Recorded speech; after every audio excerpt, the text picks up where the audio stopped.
11 જુલાઈ ગિરનારના પવિત્ર પર્વત પર 12 વર્ષના માસૂમ બાળકને પરિવારની આંખોની સામે જ સિંહ ખેંચી ગયો.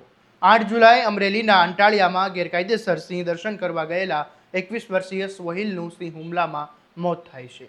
6 જુલાઈ પાલીતાણાના ગરાજિયામાં માલધારી પર સિંહનો હુમલો થાય છે. 25 જૂન ખાંભામાં પોતાના દાદાની આંગળી પકડીને જઈ રહેલા બાળકને સિંહણ ખેંચી જાય છે. 17 જૂન મહુવાના પિંગલેશ્વર વિસ્તારમાં એક વ્યક્તિના શરીરના અવશેષો મળે છે. 16 જૂન રાજુલામાં પરપ્રાંતીય પ્રકાશચંદ્ર નામના કામદારે સિંહણના હુમલામાં જીવ ગુમાવ્યો. આ બધી જ ઘટનાઓ જોઈને એક જ સવાલ થાય છે કે શું ખરેખર સિંહ જ માત્ર જવાબદાર છે કે પછી સિંહને રોજ રોજ ઉશ્કેરનારા, પજવનારા, સોશિયલ મીડિયામાં રીલ બનાવવા માટે જંગલને પોતાના બાપની જાગીર સમજનારા લોકો પણ એટલા જ જવાબદાર છે? આવો વિગતે વાત કરીએ શું છે સમગ્ર મામલો આ અહેવાલમાં. નમસ્કાર, હું છું આસિફ કાદરી અને સ્વમાન સાથે તમારું સ્વાગત છે. ગીરમાં છેલ્લા કેટલાક મહિનાથી એક પછી એક સિંહ હુમલાની ઘટનાઓ સામે આવી રહી છે.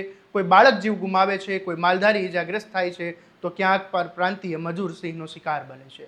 દરેક ઘટના પછી આપણે વન વિભાગને દોષ આપીએ છીએ, ક્યારેક સિંહને જ માનવ પક્ષી કહી દઈએ છીએ, પરંતુ કોઈએ વિચાર્યું કે સિંહને જંગલમાં શાંતિથી જીવવા દઈએ છે કે નહીં?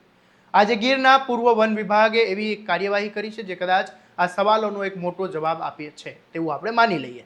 ગીરના જસાધાર રેન્જમાં છેલ્લા 15 થી 20 દિવસથી વન વિભાગે સંપૂર્ણ ગુપ્ત ઓપરેશન ચલાવ્યું હતું. સોશિયલ મીડિયામાં વાયરલ થતા વિડીયો, ઇન્સ્ટાગ્રામની રીલ્સ અને મળતી માહિતીના આધારે તપાસ શરૂ કરવામાં આવી. તપાસમાં સામે આવ્યું કે કેટલાક પર પ્રતિબંધ વન વિસ્તારમાં ગેરકાયદેસર રીતે પ્રવેશ કરીને યુવકો સિંહને શોધતા હતા, તેમની પાછળ વાહનો દોડાવતા હતા, વિડીયો બનાવતા હતા અને પછી એ વિડીયો સોશિયલ મીડિયામાં અપલોડ કરીને લોકપ્રિય બનવાનું અથવા તો કોઈ બહુ મોટી બહાદુરીનું કામ કર્યું હોય તેવા પ્રયાસ કરતા હતા. વન વિભાગે સ્થાનિક પોલીસની મદદથી આખરે આ સમગ્ર ગેંગનો પર્દાફાશ કર્યો છે. પંજા મોહમ્મદ અમીનભાઈ, મોહમ્મદ જાબિલ અબુલ કાબલિયાના, કાજી ફારૂક, નાજ હુસૈન, ઝાકીર હુસૈન, બ્લોચ અયાઝ અનવર, કાલવાત જૈનુલ આબેદીન, ભાદરકા સોફિયાન અને ઇકબાલ સાબિર હુસૈન, ઈસા મોહમ્મદ ભાદરકા સોહિલ સુલેમાન એમ કુલ 8 આરોપીઓની અટકાયત કરવામાં આવી છે. તમામ સામે વન્યજીવ સંરક્ષણ અધિનિયમ મુજબ ગુનો નોંધવામાં આવ્યો છે. તપાસમાં સામે આવ્યું કે આ આરોપીઓ ઇન્સ્ટાગ્રામ પર અલગ અલગ આઈડીથી સિંહોના વિડીયો પોસ્ટ કરતા હતા અને વાયરલ થતા હતા. જ્યારે સિંહ મેટિંગ પીરિયડમાં હોય, બચ્ચા સાથે હોય અથવા તો આરામમાં હોય ત્યારે વારંવાર તેની નજીક જવાથી તે ઉશ્કેરાય છે. સ્વાભાવિક છે, દરેક વખતે સિંહ હુમલો નથી કરતો, પરંતુ જ્યારે કરે છે ત્યારે તેની કિંમત કોઈ નિર્દોષ બાળક, માલધારી કે સામાન્ય માણસને જીવ આપીને ચૂકવવી પડે છે.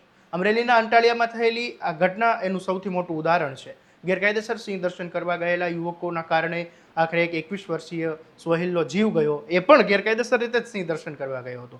હવે એ જ કેસમાં વન વિભાગે આરોપીઓ સામે કાર્યવાહી પણ કરી છે. આજે જસાદરમાં થયેલી કાર્યવાહી સ્પષ્ટ છે કે ગીરમાં સિંહોને હેરાન કરનારા લોકો ને ખરેખર આવા લોકો માટે માત્ર પોતાનો જીવ સાથે જ નહીં પરંતુ બીજાનો જીવ પણ જોખમમાં મૂકે છે, બીજાના જીવ સાથે પણ રમતો રમે છે. વન વિભાગે આ લોકોને અપીલ કરી છે કે જો કોઈ વ્યક્તિ સિંહોની પજવણી કરતો હોય, ગેરકાયદેસર રીતે સિંહના દર્શન કરાવતો હોય અથવા તો આવા વિડીયો સોશિયલ મીડિયામાં વાયરલ કરતો હોય તો તરત જ વન વિભાગને જાણ કરવી. આવા વિડીયો શેર કરીને આપણે અજાણતા આવી પ્રવૃત્તિઓને પ્રોત્સાહન તો આપતા હોઈએ છીએ, ત્યારે આપણે પણ જવાબદારી બને છે કે આવા વિડીયોને આપણે શેર ન કરવા જોઈએ. ગીરનો સિંહ ગુજરાતની ઓળખ છે, પરંતુ યાદ રાખવું પડશે કે સિંહને શાંતિથી જીવવાનો પણ અધિકાર એટલો જ છે. એટલો જ અધિકાર માણસને સુરક્ષિત જીવન જીવવાનો પણ છે. જો માણસ પોતાની મર્યાદા ભૂલીને જંગલમાં ઘૂસશે, સિંહને ઉશ્કેરશે અને પછી હુમલો થશે તો દરેક વખતે માત્ર સિંહને દોષિત ઠેરાવવો એ સમસ્યાનો ઉકેલ નથી. આજે જે કાર્યવાહીની એક શરૂઆત છે, પરંતુ જો ગીરને ખરેખર જો સુરક્ષિત બનાવવું હોય તો માત્ર 8 લોકોની ધરપકડ પૂરતી નથી. ગેરકાયદેસર સિંહ દર્શન કરાવતું આખું એ નેટવર્ક, તેના પ્રોત્સાહન આપનારા લોકો અને સોશિયલ મીડિયામાં જંગલને ખેલનું મેદાન બનાવનારા દરેક લોકો સામે કડકમાં કડક કાર્યવાહી થશે. ત્યારે કદાચ આગામી કોઈ બાળક, કોઈ માલધારી કે કોઈ નિર્દોષ વ્યક્તિનો જીવ બચી શકશે. આવા જ દરેક અપડેટ માટે તમારા સ્વમાનને સબસ્ક્રાઇબ કરવાનું અને આ વિડીયોને શેર કરવાનું ભૂલતા નહીં. આ અમારો અહેવાલ તમને કેવો લાગ્યો કોમેન્ટ કરીને જરૂરથી જણાવજો. નમસ્કાર.